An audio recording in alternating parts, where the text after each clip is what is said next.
Hi, everyone. This is Christy Winfrey with Legacy Transactions. I'm here with Niki Johnson of Designs by Niki, and we're bringing a webinar to you today. Our goal is to always bring value to the real estate community, and so we partnered up to for her to speak on just all the tips and tricks of designing a home and what you can do to help create that bidding war. And I own Legacy Transactions. We are a transaction coordination business. I'm going to give the floor over to Niki and let her go through her presentation, and then I'll tell you a little bit about what we do. Thanks, Christy. Happy to be here. Thanks for asking me to do this. I'm really excited to show you guys all kinds of good stuff today. So let me go ahead and get my thing going here. So tell me, can you see my screen and my presentation? Not yet. Not yet. Okay. Let's do that again. That's because I didn't share it. Okay. Here we go. Now it should work in 1 minute. How about now? Perfect. Yes, I can see your screen now. All right, great. All right, well, again, thanks. Excited to be here. And let's get started. My name's Niki Johnson, and I decorate homes all over the downtown Houston area. I also provide 3D renders for floor plans, as well as do paint color consults. I also provide training, just like what you will see in today's presentation, for realtors, either at their office for lunch and learns, or online. I'm also a certified staging design professional and master color consultant. So I'm able to provide you with the most cost-effective updates to get you the highest return on investment for your home or your client's home. I want to cite my sources very quickly so you know where all the information today is coming from. Staging Studio is a major one, and as you can see, I'm a certified stager through this amazing Texas-based company. Other sources are Zillow, NAR, Realtor.com, Sherwin-Williams, Benjamin Moore, Howells, Better Home and Gardens, just to name a few, and there's more. So let's get started. I am going to turn off my video. So there we go. All right. So while I know that fresh paint isn't always an option, I would be doing you a real disservice if I didn't share stats regarding not just fresh paint, but the actual colors that should be used in various rooms, along with the dollar amounts of how those particular colors can increase and also decrease the sale price.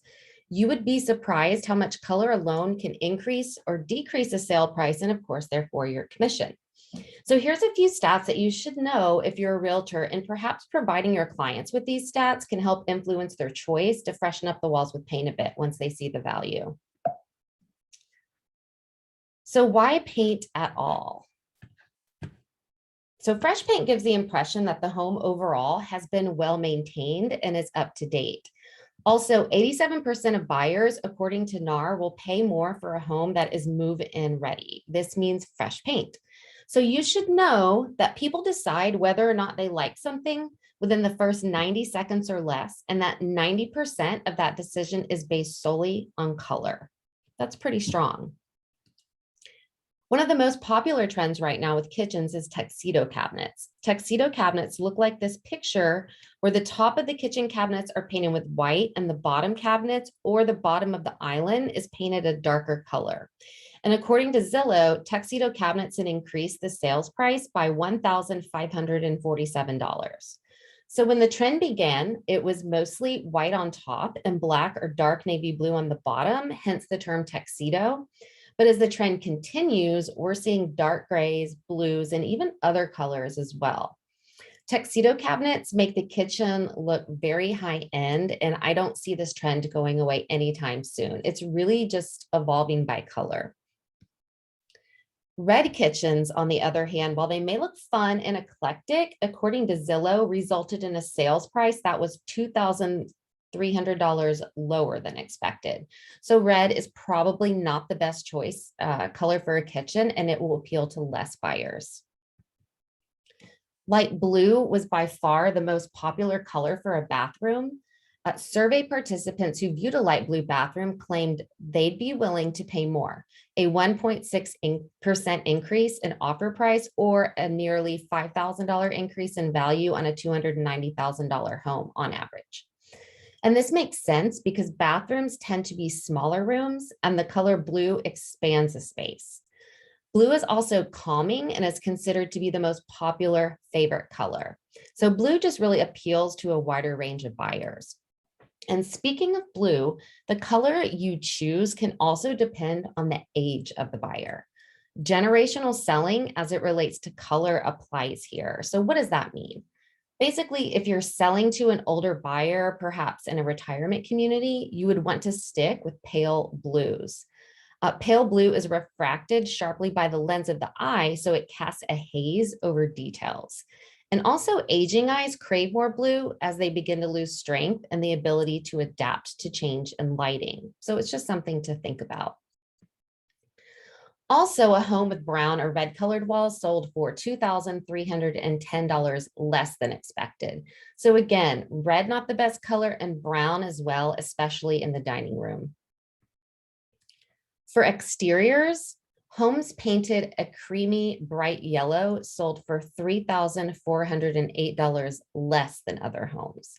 So yellow is not the best color to use when painting the exterior, even though it doesn't look bad, it just appeals to less buyers.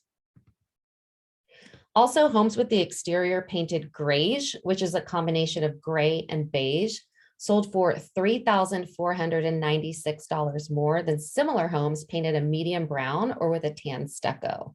This color in this photo is called Mega Grayish, and it's one of the most popular Sherwin-Williams grayish colors for the exterior. And while that data is from 2018, it's still holding firm. It's a neutral enough color that it appeals to a higher majority of buyers. The current trends for exterior paint color, we've got alabaster white by Sherwin-Williams. It's very popular. The home in this photo is painted with alabaster white, and it's more of a creamy white. Darker grays are going strong, and people are also leaning toward black exteriors, even on traditional style homes. Dark, saturated hues make a house stand out and look more modern, and that's according to Better Home and Gardens for 2021. So the year 2022 is all about leaning into earth tones and using nature as inspiration. You'll see a lot of variations of green, olive, and forest. This home featured by brickandbatten.com is painted Benjamin Moore's Asian olive, which is a deep earth tone green. So both interior and exterior painting are projects with a significant ROI. On average, nationally, painting both the inside and outside of your home yields a $4,000 plus value bump. That's a 107% ROI for interior painting and a 55% ROI for exterior painting. So again, it's just something to consider. So now let's get to the even bigger dollar amounts. The absolute best bang for your buck, if you can't do anything else, is paint the front door black. Painting the front door a shade of black is the #1 color to paint the front door. A black front door earns $6,271 more, according to Zillow. So considering that a door paint job can cost about, I don't know, 100 to 400 bucks, a bucket of paint, it's worth the investment. It's pretty crazy. So basically just make sure your front door is black and your kitchen has tuxedo cabinets, and we're talking money. If you can't do black, then they suggest a dark wood stain. This gives the same effect. It adds contrast to the exterior and it adds depth that draws you into the home. The front door is the focal point of the exterior. It's the very first thing they touch on a property, and it sets their very first impression of the condition of the home.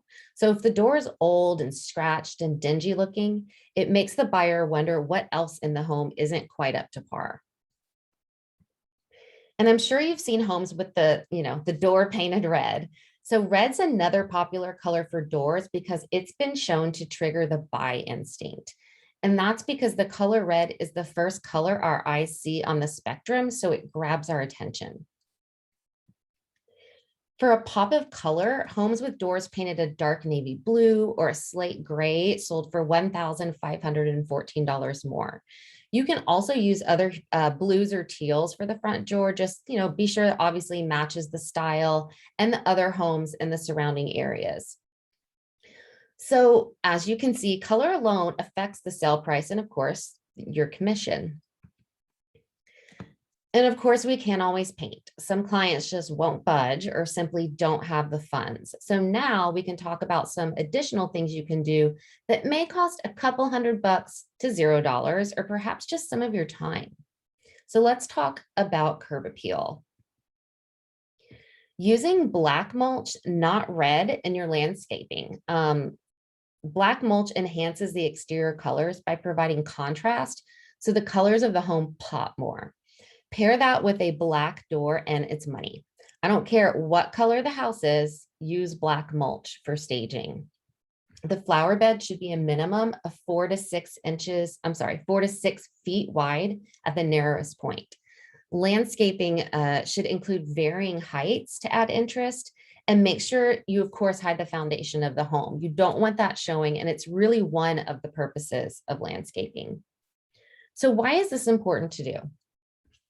Well, Zillow survey concluded that curb appeal and staging were the 2 best home improvement projects for home sellers. And some other outdoor suggestions could include removing dead plants and any clutter or dirty patio furniture, and have your clients cut the grass on the diagonal because it makes the yard look bigger. And this is a big one. Don't have anything blocking the windows. This reduces the amount of natural lighting inside the home. The more natural lighting you have, the better. Also, you're blocking the view of the actual exterior of the home, which negatively affects the curb appeal, and you don't want to do that. So we'll talk more about lighting later and why it's so important, and I'll show you an example here shortly. Remove anything unwelcoming, also, like beware of dog or no solicitors, trash cans, water hose, basically remove anything unsightly or off-putting. So while this entry mat is highly amusing and fun, it's not suitable for staging. So let's talk the front porch. Why is this so important? Buyers spend more time on the front porch than anywhere else in the home. The condition of that first impression is going to set the stage for how they see the rest of the home and assumptions that they make about the quality of the home. It should be spotless. Also, add a new 5x7 outdoor rug. This creates a feeling of grandeur, especially if there's a double entry. And again, paint or refinish the front door. Clean or update the light fixtures. And again, we'll touch on lighting later and why it's so important. Remove any alarm or security signs also, as this indicates an unsafe neighborhood, even if it isn't. Perception plays a big part in the curb appeal and the front porch. So this photo is a great example. You have minimal items on the porch. It's clean. You have a nice large mat in front of the black door, 2 potted plants on either side, and great lighting. You've got that pendant hanging above the door, and then there's 2 sconces on either side. They actually could make those a little bit bigger. But there's really nothing unwelcoming about this front porch. It's pretty perfect. So let's look at a home makeover, as seen on brickandbatten.com, that will show some of the items I've talked about as it relates to both curb appeal and color selection. So take a look at this house. The brick is red. The landscaping is horrid. The trees are blocking the windows. I'm not sure what the heck's going on with all these potted plants and chairs and this random bird bath. But now let's look at the transformation, and I'll point out what they did, and you'll see a lot of what I just talked about and how much it helps. So this doesn't even look like the same house. So they painted the brick a white color, which is very much on trend. You've got the dark front door, updated black roofing, which contrasts nicely with the white, new black shutters, and notice they removed the trees from blocking the windows. This does 2 things. One, it allows more natural lighting into the home, which is the most desirable, and allows for less shadows inside, and it allows you to see more contrast on the windows. The shutters add interest and dimension, which just adds to the overall architecture and curb appeal. The flower bed is to scale and adds just the right amount and has the darker mulch. The doorway is also framed by nice size new light fixtures, potted plants, and a nice doormat. And of course, they extended the patio, giving it more dimension and making it more welcoming. And of course, it added square footage. So I love the site brickandbatten.com. They do amazing exterior home makeovers, and they're a great resource for getting ideas if you need inspiration and for finding out what's on trend. So clearly, this looks a heck of a lot better. I mean, and it'll sell a heck of a lot quicker and for more money. So let's talk the foyer or the entryway. We've gotten past the porch and the front door. So why is the foyer so important?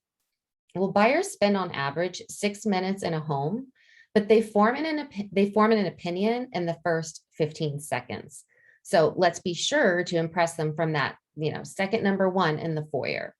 You want to keep it light and bright. And again, we'll talk about lighting later.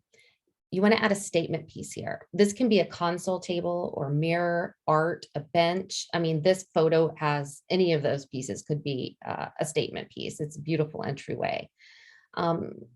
If you're not hiring stagers, which you should be doing, take a piece of extra furniture if you have some from another part of the home. And you can repurpose pieces throughout the house if you know how to do it. Put a mirror over the console. Actually, this opens up the room and the buyer can literally see themselves in the home. And remember, not only is this the first impression of the inside of the home, but it's also the last place the buyers see before they leave, so it gets double the attention. So let's talk about square footage. Why is square footage so important? Well, the more square footage, the higher the sales price, right? Well, it's not just about the actual square footage, but it's also about the perceived square footage. There are tricks you can do that deceive the eyes with the perception that there is more square footage, and things you can do to reduce the perceived square footage. It works both ways. This is why staging is so helpful. Professional stagers know how to open up a space and manipulate furniture in order to provide additional perceived square footage. So what can you do without a stager? Well, a good floor plan is money. Remove obstacles blocking the traffic flow. Walkways should be at least 36 inches to allow for navigation of more than one person. The ease of flow throughout the home provides the perception of space, which creates perception of more square footage. So simply moving furniture around can help with this, but you need to know proper furniture placement and how to scale furnishings properly in the space. Remove obstacles such as bookcases or a hutch from windows. Do not block the windows. Light equals money. And again, we'll talk more about lighting soon, I promise. Also, show the corners of the rooms. Don't fill them with furniture or plants. Again, perception of more square footage. So what's an example of this? Well, you can see in this photo, there is a very large, very tall hutch in the dining room.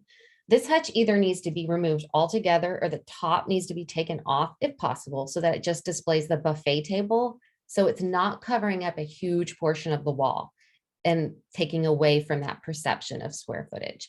You'll also notice that there's a console table blocking the window, which is a big no-no. This console table is also deducting from the perceived square footage and is making the space look cluttered and dysfunctional. So here's the after photo. They removed the hutch altogether and moved the small console from the window and placed it here instead. This opened up the space. There's more room to walk around the table. It displays more square footage where the art is located on the wall. It also shows proper furniture placement. And while the actual square footage of the home hasn't changed, the perception has, because quite simply, the room appears bigger because you aren't blocking parts of the walls and the window. You can put the hutch in storage. I don't suggest putting it in the garage. Just get it out of sight. Less is more. You want the floor plan to flow as much as possible to indicate that not only is the home adequate with space, but it's also functional and it will make life easier. So let's talk ugly drapery, shall we? It's better to have a bare window than one with outdated draperies or just plain ugly draperies, no matter the color. A lot of older homes have swag, which is outdated. So for the love of God, please just take them down. It's better to have no window treatments at all than ugly ones or damaged window treatments, ones with bold and bright colors, or ones that are just simply outdated. They do not appeal to most buyers. A neutral plain window treatment with panels is best. So very neutral, minimal window treatments like these gray panels you can see here in this photo are best, and they're on trend. And speaking of ugly draperies, unworthy, or dare I say cheap furnishings in general, are considered equity eaters. They bring down the value of the home by cheapening the environment. I know that your client may just be in absolute love with her great grandmother's antique hutch, but the buyer doesn't care. In fact, the more luxurious the furnishings are, the more it can increase the perceived value of a home, just with the furniture alone. So basically, if the furniture style is more than 10 years old, it's outdated. 10 years is the cycle for home trends.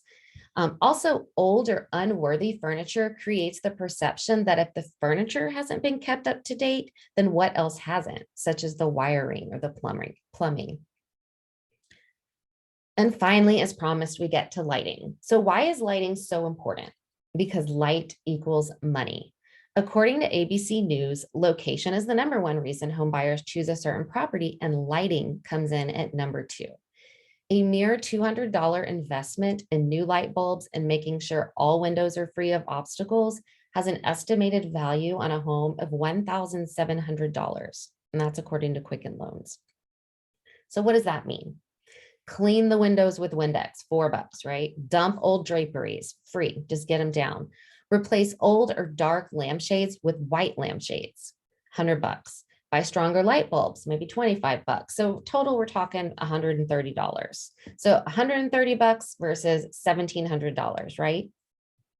There should be 100 watts per every 50 square feet to provide adequate lighting. And what bulb is best? I get, often asked. Incandescent bulbs are best. They're the most similar to natural sunlight. No fluorescent, no halogen lights. And LED are okay, but they can cast kind of a bluish tone. So it's best to stick with incandescent bulbs. So to end, I'm going to assume that everyone here knows the value of staging a home that you're selling, but if you don't, then you may want to stick around for just a few more minutes and hear some stats that will change your mind, as well as your clients. If you already know the value of staging, but you're trying to persuade your clients, then you want to stick around too. So studies show that the longer a buyer stays in the home, the more likely they are to make an offer. Buyers will stay in a vacant home an average of 5 minutes, but they will linger in a furnished home an average of 40 minutes. A staged home sells on average 88% faster and for 20% more than a vacant home. Almost a third of all buyers are willing to overlook property faults when the home is staged. And over 81% of buyers find it easier to visualize the property as their future home when the home is staged. Those are some pretty good stats. So are you getting the argument that it's too expensive to stage? Well, here's why. Not only is it inexpensive, but not staging the home is actually costing you money.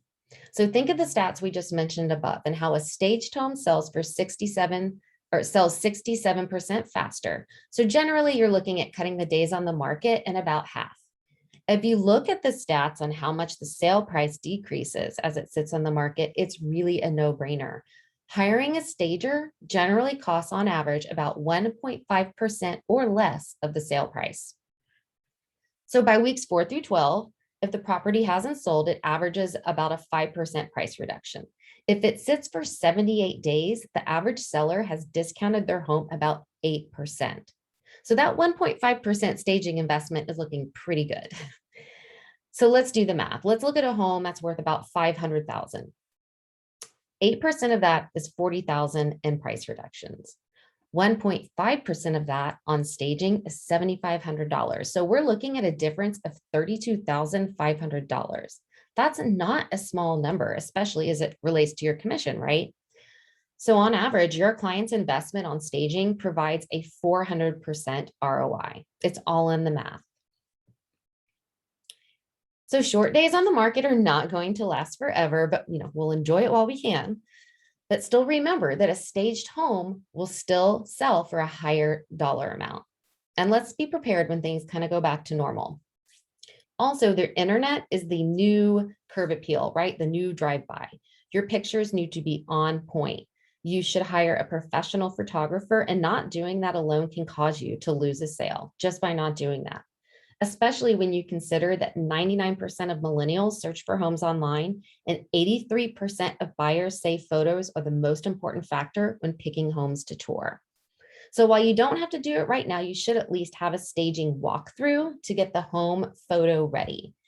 This is about a 2-hour consult with a stager and the homeowner, where you can make the stager the bad guy. Let the stager tell your client what needs to be done. And a professional stager will have a checklist of items that they can leave behind with the client on what should be done before the photos are taken. So a pre-listing makeover. What is a pre-listing makeover? So my company is offering up to 2 hours to walk through a listing of your choice with you and the seller. We review everything, including the exterior, the interior for the home using your existing furnishings. We'll help you get the listing camera ready, and we're the bad guy, not you. And we'll tell your client what changes need to be made so you don't have to do it. You'll get a report that includes everything like what we just reviewed in this presentation. So if you're interested, please email me and we can get that set up for you. I also do lunch and learns for realtors, where I do a presentation similar to this one today. It can be on site, it can be virtual. If it's on site, I provide lunch, or we also do what we like to call wine and design, where we basically do the same thing just with some adult beverages. So again, if you're interested in having me do this for your team, please email me as well and we can get it on the schedule. As promised, I'm going to send all attendees a free ebook called "What Will It Cost to Decorate My House?" And if you would like for it to be co-branded with your information, please email me and we'll get that done for you. A lot of the realtors we work with like this to be co-branded so that their clients remember who provided this resource to them. They also will provide it at close as kind of the next logical step, so they feel that they've helped their clients and haven't just, dumped them, peace out, see you later. So it just really is a value add that you can provide to your clients. So why do I do these presentations and provide these lunch and learns for realtors? Well, my goal is simply for you to recommend me to your clients who are looking for an interior decorator in the downtown Houston area, and also to form relationships with the realtor community. So on that note, thank you, Christy, for asking me to do this, and I'm going to hand it back over to you. Yeah, my pleasure. That's such great information, Nikki. And thank you so much for taking the time to go through all that with us and all the helpful tips. Absolutely. I had fun. I hope everybody finds it useful, and will just contact me, I guess, if you're interested in getting any of the things we talked about. And I just can't thank you enough. And hopefully I can do this again with you sometime, Christy. Yeah, absolutely. So as promised, I will tell everybody a little bit about what we do. So if you'd love your transactions to look as nice as Nikki can make the house look, we are here, and our clients are the real estate agents. So we handle the contract to close process. When they get an executed contract, they'll send that over to us, and we handle the details, documents, and deadlines, and all the communication back and forth, just making sure everything runs smoothly. Like I said, we'll follow up on all the deadlines. We take care of their compliance, get their funding requests done. We're the communicating party with the lender, the title company, just following up on all those dates.